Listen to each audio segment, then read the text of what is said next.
As state health officials come up with reopening guidelines during the pandemic, lots of people are wondering about sports and whether kids will get a green light to play them in the fall.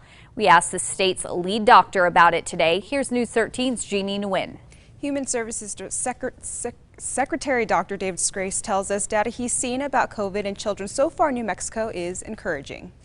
It is really positive news that we have 13% of our cases are in kids and there's been no deaths.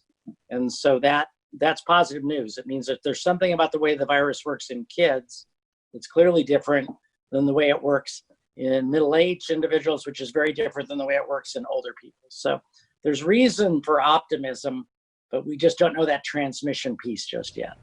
Dr. Grace says they're still learning more about how much children spread the virus to others, but it's a hard thing to study, he says, because with school closures, social distancing, and kids really not coming into close contact with a lot of people like they used to.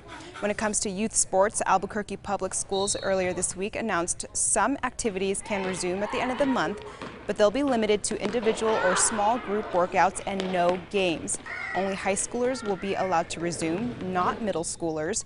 The CDC says older kids might be better at social distancing and avoiding communal equipment and water bottles. Dr. Grace says they're paying close attention to places like Europe, where schools are open year-round, to get a better idea of how to move forward. There will be more evidence about how this affects children, and so that we can decide as the time is closer what's the safest thing for families.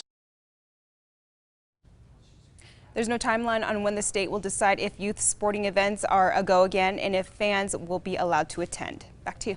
Okay, Jeannie. According to the Department of Health, McKinley County has the most COVID cases among kids and teens with 440. Bernalillo County has less than half of that.